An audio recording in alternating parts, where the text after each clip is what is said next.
Thank you, Jimena, for being part of this Justice podcast. Today's topic is sexual harassment.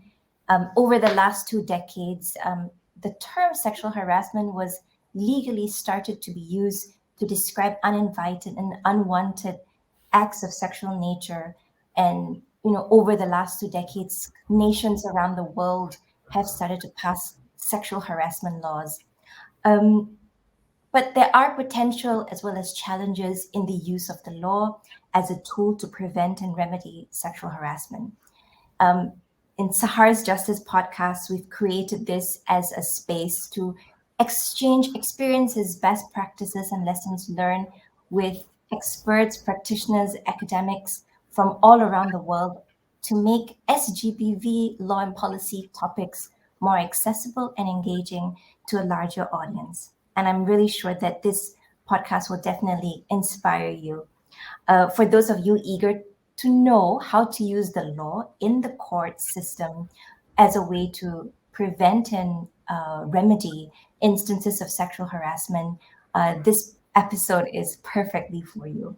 So I'm Natasha Latif, I'm from Sahar, and here with me, I am so honored to have Jimena Gibertoni from RAF, Argentina. Jimena, firstly, how are you doing? Hi, Natasha. Well, first of all, thank you for this invitation. It's an honor for me to be here. I'm really good and I'm really thankful to be here doing this exchange of experiences. Well, we are as excited because the whole idea of this podcast and Sahar's work globally is to bring the native expertise that you all have as human rights defenders and lawyers working on the front lines, working on the ground, engaging with key actors, and really pushing the envelope, pushing the boundaries to innovate, to be creative in the use of the law as a tool. So we are really honored for you to share your expertise and experience with others. So to those of you who don't know Jimena, she's a 36-year-old lawyer from Buenos Aires, Argentina. She primarily litigates cases of gender-based violence, and she also works with women and persons in the LGBTQI community. Her mission is basically to provide real solutions for survivors, and she does this primarily as the co-founder of RAF, which is the Feminist Lawyers Network in Argentina. So, Jimena, you're leading a novel case against the City of Buenos Aires and a public official working for the city. This public official had committed physical abuse and sexual harassment against his subordinate employees.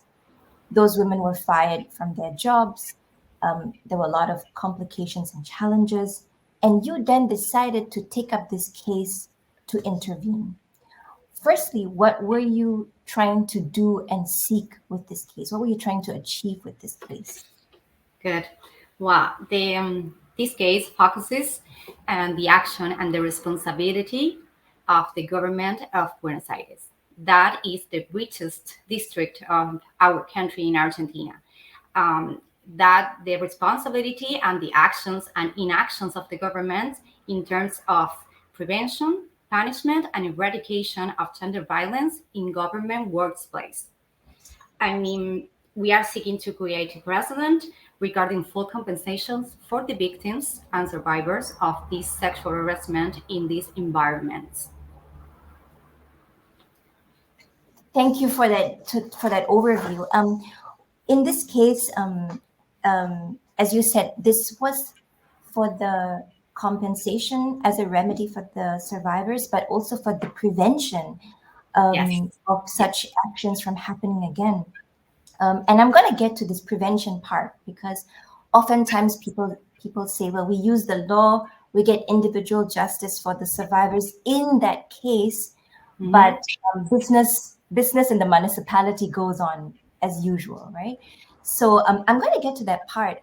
But what was interesting about this case for me was, in this case, the complainants were reinstated to their jobs after 8 months. The defendant was convicted on his own confession.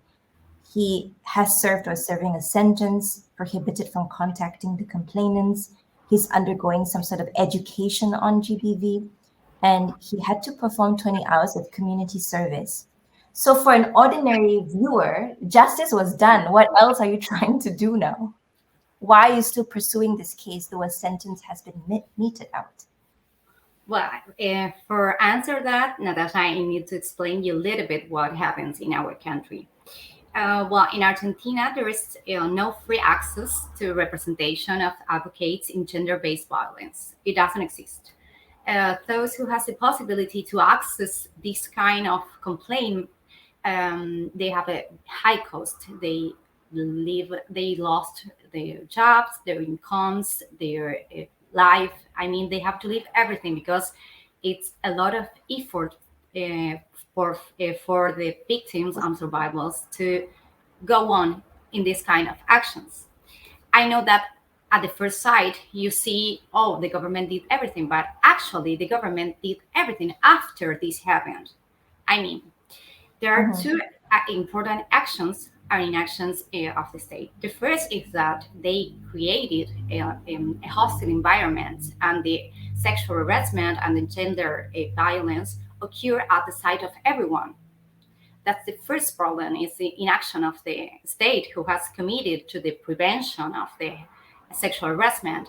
And in the second place, when we decided with the survivors to communicate this situation to the authorities, they decided to dismissal them.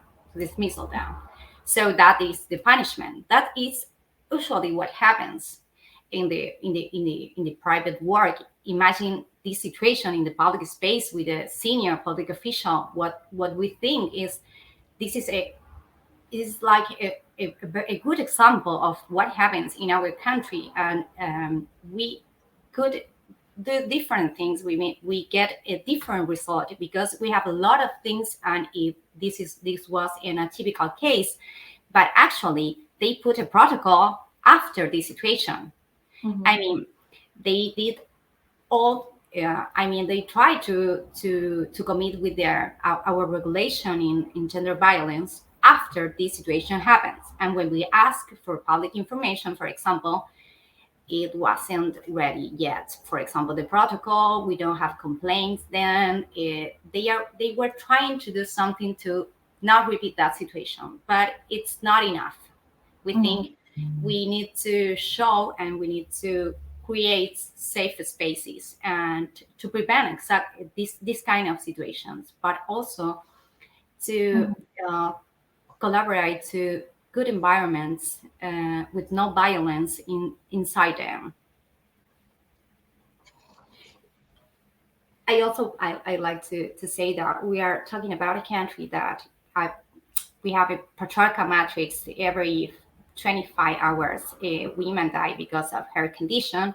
So we have a lot of this kind of situation in all our country, and the consequences of when the victim decide to communicate the situation is that they are dismissal. So we want to avoid that situation. We want to get some prevention and if create safe places for the victims and survivors.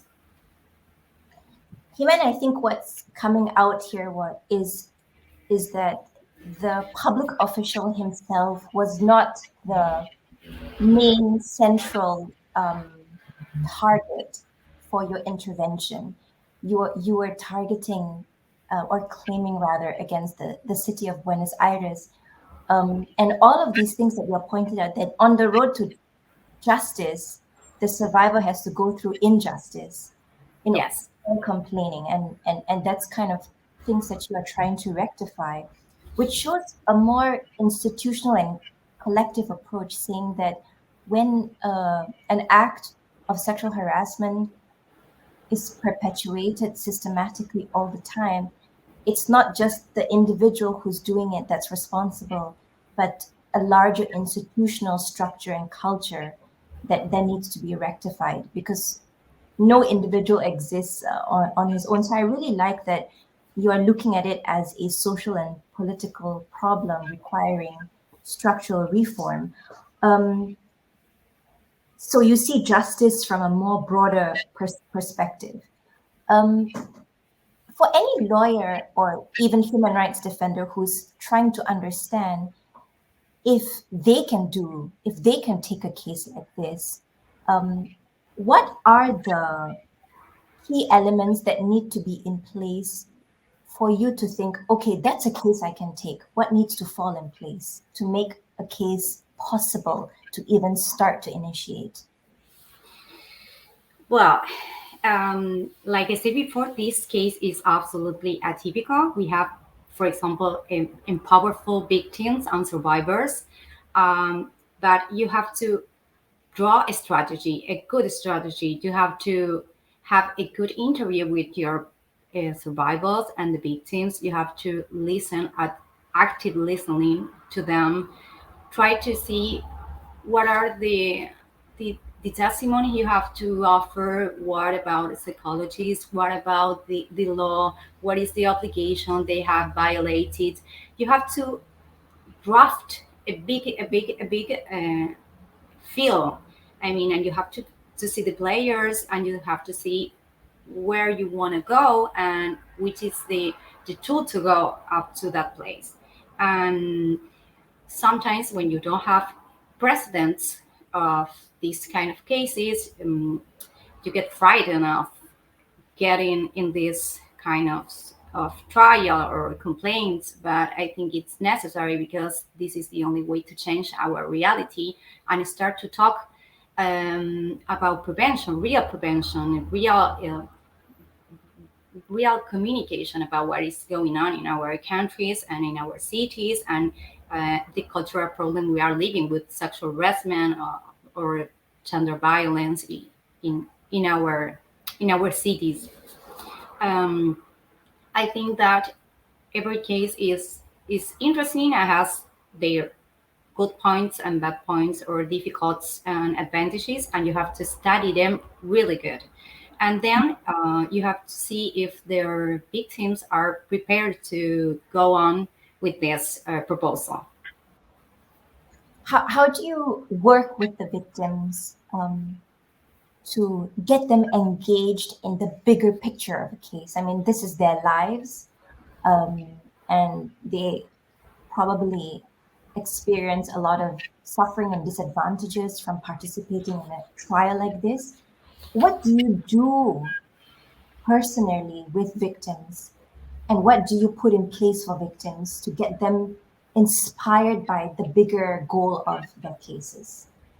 Well, first of all, you have to understand what they are feeling. I mean, they actually suffer anxiety. Sometimes they have like a stress post-traumatic, and for example, they start to get very affected their relationships, their jobs, their life.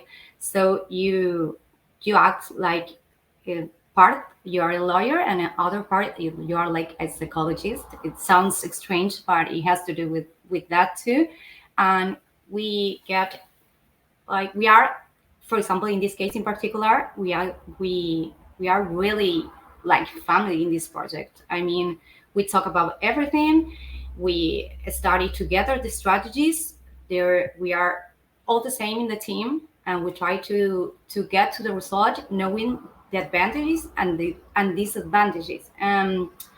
That takes a lot of time, a lot of hours, and it's very, very important to be prepared technically and being specialized in gender violence. I mean, it's not just reading a book, or it's not like going to the university. It has to do with a, a field battle. It's like you have to see the strategies, you have to prepare everything, and you have to understand that this is a really potential situation that um, will have good results if you try.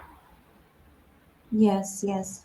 Jimena, I think that you've just really touched on something that's so important and core at the work of human rights lawyers and defenders, which is their interpersonal relationship with survivors of grave and serious human rights violations. And you cannot divorce yourself from the survivors. When you use the word family, they become part of your life, and it's a project that we are all in together. Yes. It certainly resonates with me that the tough cases that we've been able to take through were cases where we were partners with the survivors, Yes. working together, collaborating, thinking about ideas and strategies, and getting them inspired by the mission, as well as supporting them through their challenges in embarking on that mission. Yes. So, Um, you wear sometimes many hats as a lawyer.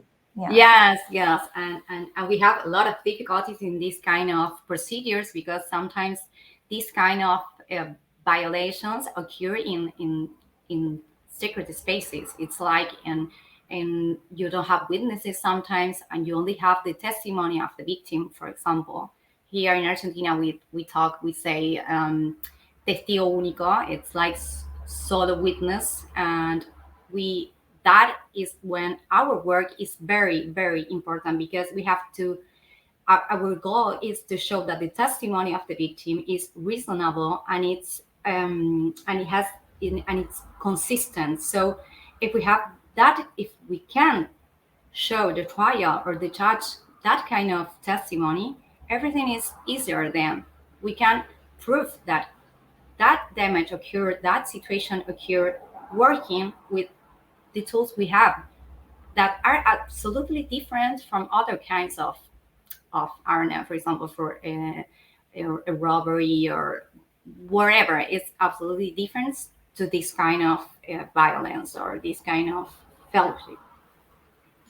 Jimena, I really wanted to go into this regarding solo testimony, sexual harassment, and other forms of sexual violence often happening in private, and the complaints sometimes being only brought up sometimes months or years later.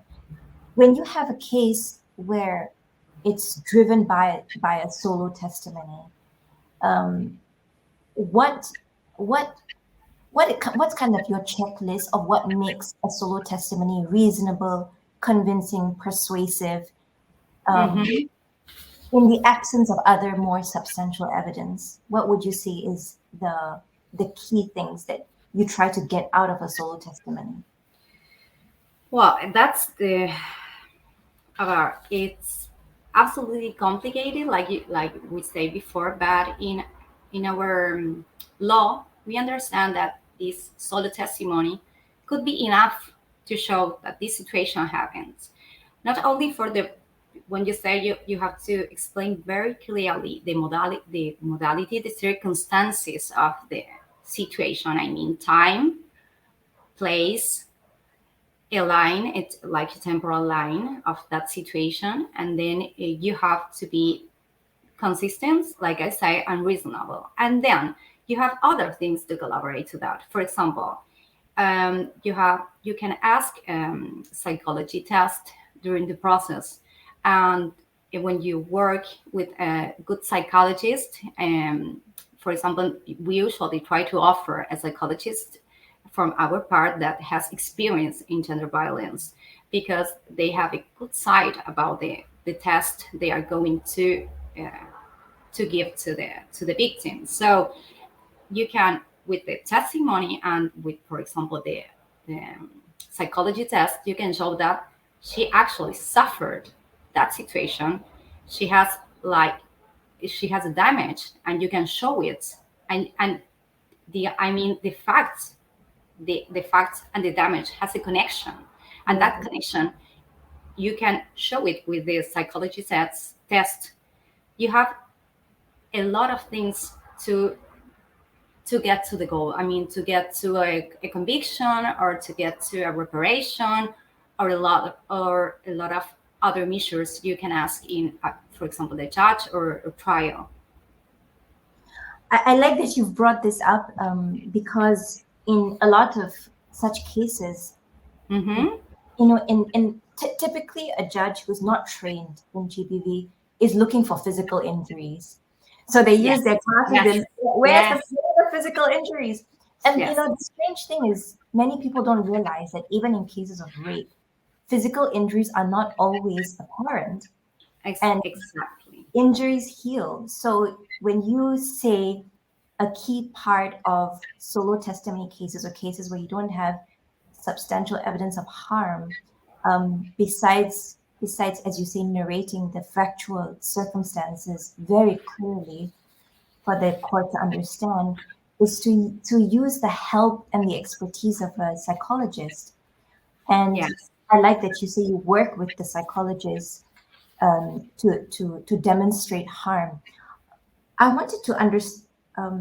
I mean, we could go for one more hour talking about how to get a good psychological report, but maybe we'll do that in another episode.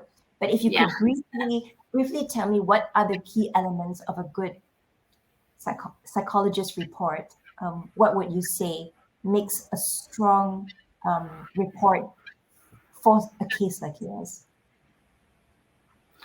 Well, I was thinking, you mean to the report of the psychologist?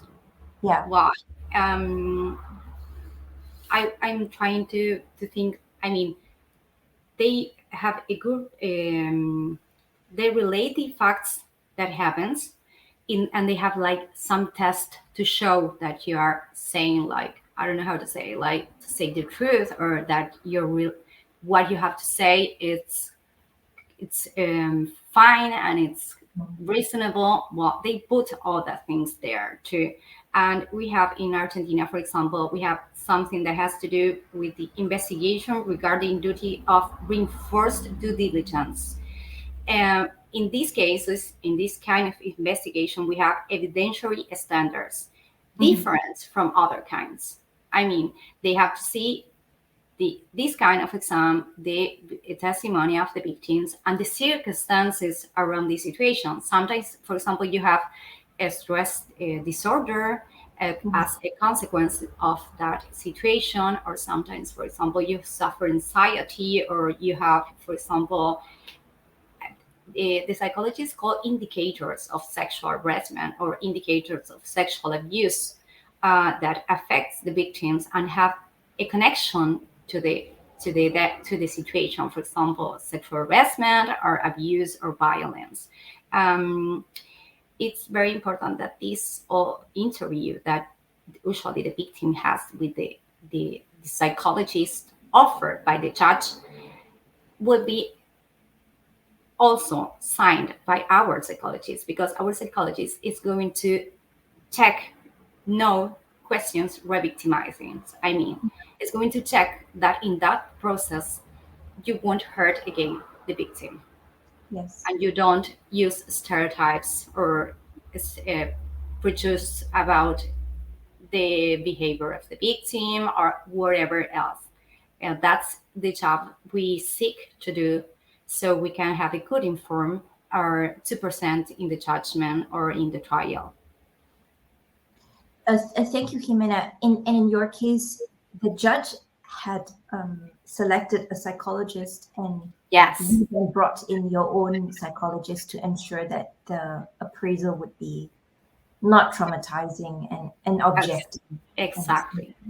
We very have interesting. like a list in the judge.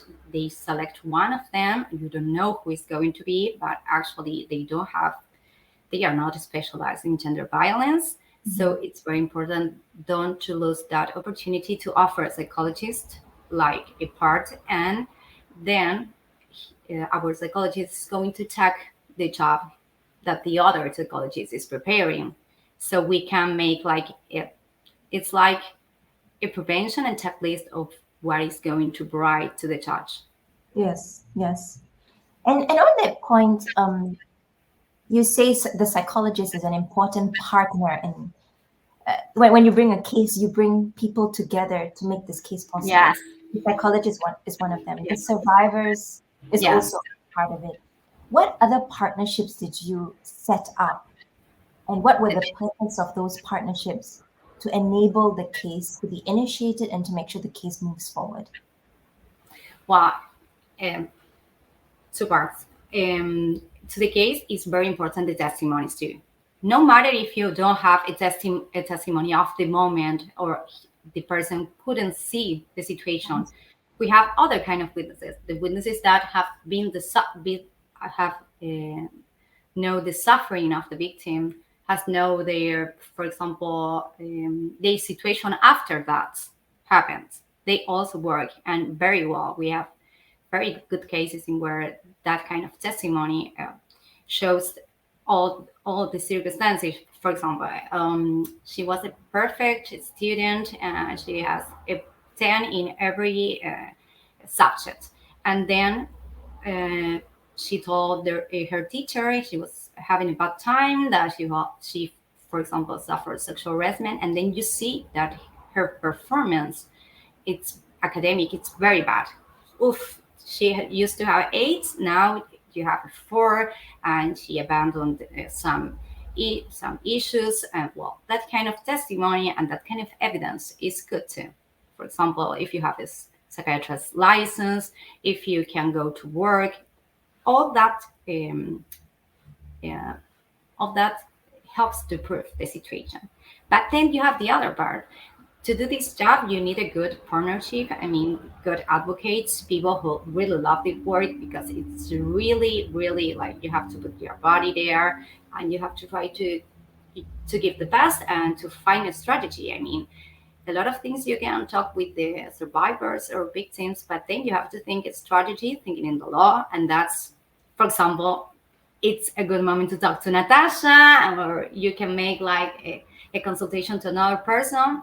We actually form the RAF, our network, Very because good. we have the same interest in, and we didn't find this kind of love for this job in other parts. And this push us to make all the time consultation. Like I have that. I have this problem. This happened in the city. This happened in the government. This happened in their house. What can we do? And all the time, it helps you. It's very important to be with the partnership or a network of advocates, human rights defenders. It's very important. That's the other part. But then you have another that is that has to do, for example, with other people that actually is activists and it's human rights defenders from other professions. For example, you have reporters and you have, like I said before, psychologists, and then you have a problem or you have a case and you have that reporter that is going to talk about that situation and is going to put on the media, social, or in the papers. And then you have a psychologist who's going to give you a good advice about that situation of can maybe tell you if the victim is in conditions to go to trial or not, when is the time, and all circumstances operate to get a good result in the job we are taking forward. That it's very complicated, and we have good enemies actually. Yeah. But you know, Himan, I really like that I just made a note for myself because I really like how you've broken it up to two parts. First is you look at the survivors ecosystem. Their school, their co-workers, their colleagues, their family members could be factual witnesses as well. Yes, And the example you gave of the student, it's fantastic because you don't have to go very far. Look into the space of the survivor. So I really like that. And the second thing is you mentioned psychologists. So I think for human rights lawyers is to, when you have a case, come up with a list of people you can consult: psychologists, reporters, NGOs, maybe members of the government, um, yes, yes, yes, and have this personal and professional advisory board that you can consult, yes.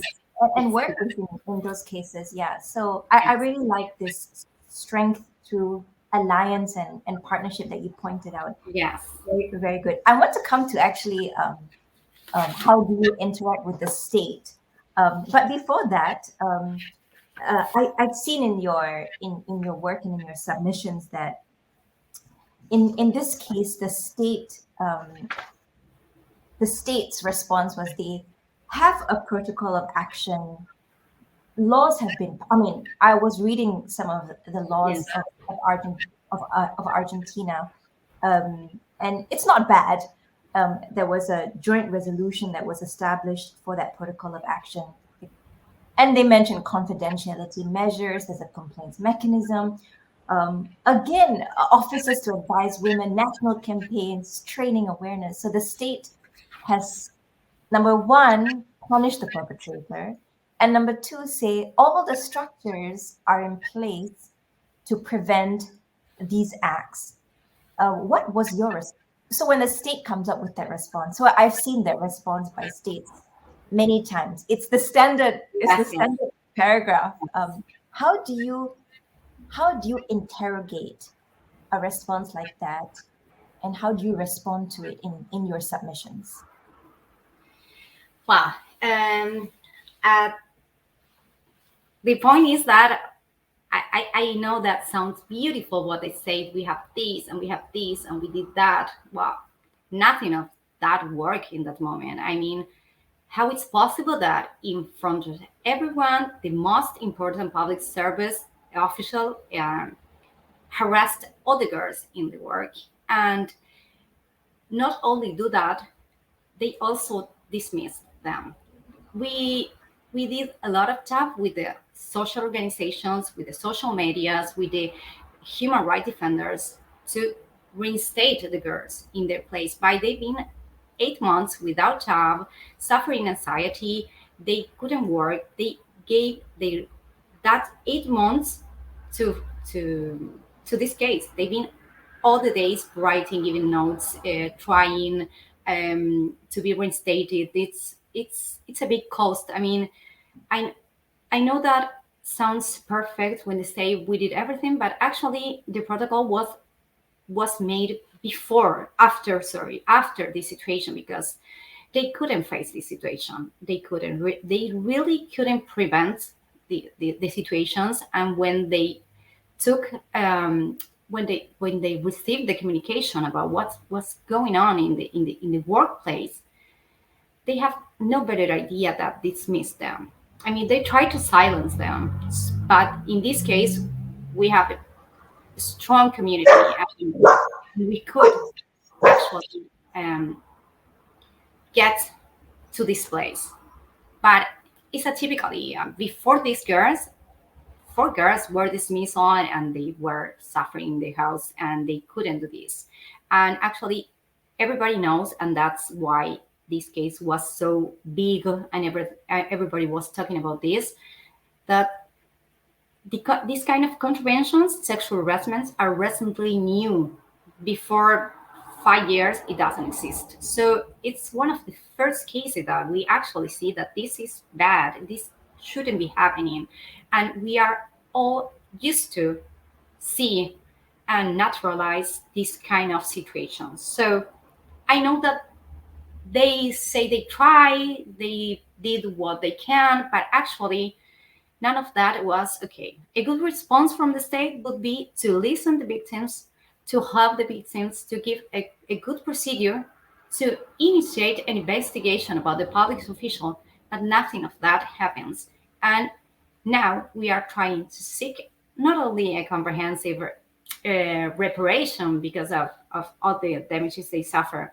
We want a real change from the inside the government. We want them to create a real space to avoid this kind of situation, avoid hostile environments, and create a procedure, but a real procedure, not the one they have that it's a beautiful paper, but it actually there is any complaint yet because it's not working. So in the future, when a woman or a victim has a situation like this, they can act according to the law and according to the obligations we assumed, like in our country there is prevention, eradication, and punishment, the gender-based on violence. That's what we are trying to prove and show in the trial, and we expect at least a good sentence in that way, because all the mechanisms fails in that moment. All the procedures failed. So something happens for action or inaction from the government, and that's what a judge must decide in some moments. So in your submission, you look at previous patterns of behavior and how those mechanisms that were so set up for women, Yes. or rather survivors, how they failed in the moment of need. And Yes. this was part of your submission. Yes, of course. And all the things, I'm glad actually that they have a resolution and a protocol. I mean, all these cases pushed them to create this because they didn't know how to do, but they haven't make they haven't understand yet how it should work. I mean, there's a lot of ways to create good environments. It's not easy, but dismissal the women's is not the response to that. Yeah. Yes. Thank you for that. And I think you've touched on it a little bit, but this is what you mean by comprehensive reparation. Yes. It's not Yes. just punishment. Yeah, of course. I mean, actually, when he was punished, we decided not to. We didn't want him to get to jail. We actually decided change that conviction for a preparation in a hostile environment, gender violence, like uh, violence boys. I mean, we ask other kind of preparation for him because it's not what we seek with this. We believe that jail or punishment is not the unique solution, and it's not the solution to this cultural problem. We want a profound change, and that profound change sometimes requires this kind of movements and petitions to show the other that they have to change the reality that they are creating every day, because it's unequal and it's very complicated for the women that has to keep their income to tolerate all these situations. It's very difficult, and we want to change that situation. We know that it will take years and years and years, but show the government that there is other ways to manage this kind of situation, and that this situation must be solved with a good comprehension of the cultural violence in our country. It's essential for us, and it's essential for the victims too. They are seeking this too. It's very amazing, like the effort and the powerful they are. Sometimes they propose us more than we propose them, but they are there actually working, and they see they are shaking because of our of our lawsuit. We are like we are happy like to to do this work. Sometimes it's not possible. We know that sometimes it's complicated, but we are trying to do that. Comprehensive reparations means to it's like to reinstate the situation before the damage, but also the damage existed. So we want a change in the reality of how the government take these situations and solve these situations. And Jimena, because this case is brought before a judge, the judge ultimately decides what administrative measures for the prevention and eradication would be necessary. To what extent can you influence the judgment and the measures that the judges will pass? And is a judge the right person to make that decision? Sorry, the two parts of this question. I didn't hear the last part. My linking to this Yes. is a judge in a Yes. court the right person to make a judgment on what No. administrative measures, and how do you influence or aid the judge in coming up with a solution or an award in this case? Well, they actually don't know what to do with all these problems they have right now. I mean, they they don't know actually what to do. The other day I was reading a sentence that says we need to make a change. They say exactly that. It's like, well, we have to understand that this is a big problematic and it's everywhere, and we need to like modernize our point of view, because the standards in our in improvement or in sexual harassment are like they were terrible. I mean, we couldn't be talking about this 5 years ago, maybe.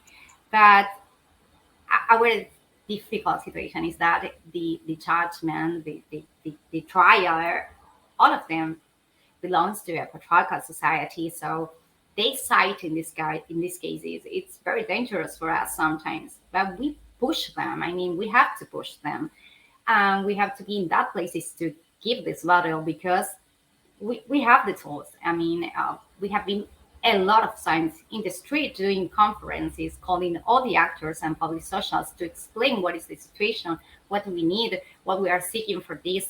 And sometimes with the pressure of the society and the feminist movement and all the reality that is going on with our society right now helps to improve their sentences.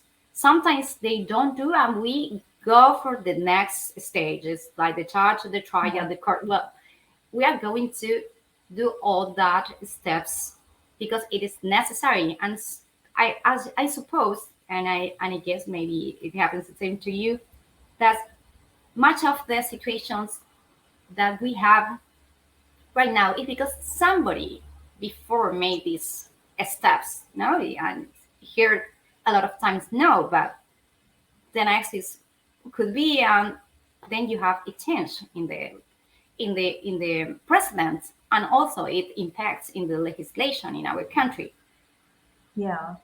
Jimena, I think you mentioned here consultations. I wanted to know, to what extent do you consult and collaborate with the state? Because on the one hand, you are suing the state, and on the other hand, you're seeking their cooperation. They are, at the end of the day, the key decision makers. How do you work these two parallel worlds of confrontation and collaboration? Oh, confrontation and collaboration. Well, it's complicated. It's complicated. Sometimes I I I try to read the moment and the situations and the case and try to decide what is the best to do, because sometimes you have to explain them, but sometimes you have to be to confront them. So it's like, what is the most convenient? Well, we talk with the social organization, we talk about amicus, we talk about presentations, we wait, we try not to push at the first moment. We try to see the moments, the right moments. We see the signals. We Google our judge and see what kind of feeling has, or what they like usually, or what are the political orientation. It's like we search information because they decide about our lives. So it's necessary to know what we are in, what we are like fronting. It's like versus us versus Yeah. the judge. I like what you're saying. It's like, who are you trying to convince? What are their affiliations, their politics, their what are the what's their interest and position? And then depending on that, you decide: do I confront? Do I collaborate? Do I Yes. appease? Yeah. So, Yes. and and that's it's like an art of it's diplomacy. With Yes. and human rights lawyers just have to do that because we need several different actors, each of them having their own take on the case or on the Yes. issue, Yes. and somehow you need to convince them. So that's great. I really like what you had said. Um, and I want to wrap up this interview by just asking, you've been doing this for many years now. I know several lawyers who even know of you because of the work that you do through RAF. And for these lawyers, for your next generation, and for your lawyers who you're trying to inspire to take on these types of work in the future, what are your key tips when taking on such cases for lawyers and human rights defenders? Well, I was thinking that one of the best actions to do is what we are doing right now with you. It's like they have to make a good advocate group of people, lawyers who have the same concerns, have the same values, and they they have to they have to push and they have to try, because I see in Argentina, for example, all the structures of the um, studies here of studies of lawyers, the office of lawyers were absolutely bored and always about corporation or things that they weren't interesting, for example, for us. And we search in you find equals, you find people different, you find people who can afford to you a lot of experience. And what I would say is that if you have a really good team to work these cases and you study these cases and you see, in case you don't have precedents, other countries, what's happening in other countries, what's happening with the movement, with the feminist movement in other countries, what are the battles we are giving in our country. I think you can do a good job in your own country. I mean, it's like uh, you have to you don't have to be frightened of these. I know sometimes like, oh my gosh, what am I going to do with this? I don't know how to start. They are going to say no. Well, you have always the no. You have to try for the yes, to the good answer. And maybe that effort could change the reality of one survivor, and then you don't know how many people could help you with that. Um, I believe that it's very important to find organizations of the society that has the same interest in and has this kind of conversation and to discover what is happening in our countries and what is the real need in our cases and our complaints, what's failing, what is necessary.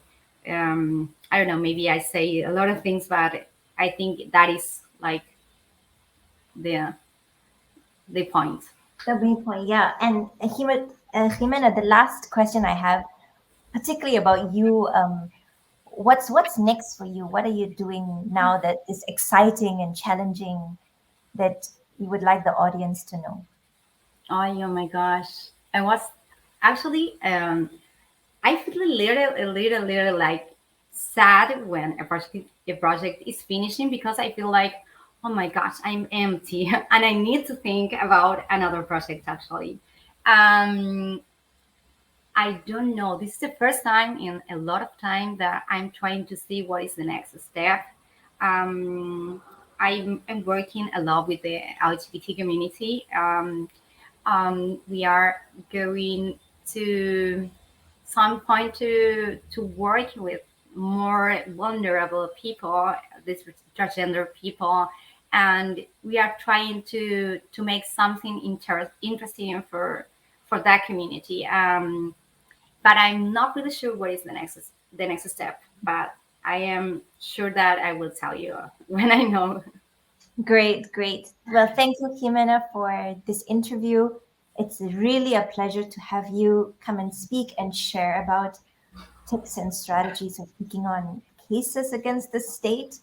You've given us some very good advice about working in collaboration with other partners, like psychologists, building alliances, and providing a space for the victims to be part of this work in a healthy and in a healing manner as best as can be, Yes. drawing from the expertise and the jurisprudence from other countries have, as you mentioned, been extremely helpful. And looking at a case from a broad perspective, not just in terms of punishment, but Yes. how do you prevent, how do you make measures meaningful? I think is really the key takeaways from Yeah, and it's this something that dialogue. we have to talk every day to understand and to see where are we going to. I want to thank you and apologize for my bad English, but Not at I all, not at all. I get very nervous, but I have loved this moment. It helps me a lot to improve my discussions and my objectives too. And I believe that Sahar is doing an amazing job, and it's connecting all the the groups of defenders, and that is very amazing. Thank you so much, Hima. Well, I hope we can work more with Raf in the future, and Whenever you want. that would be great. Thank you so much, Thank Jimena. you.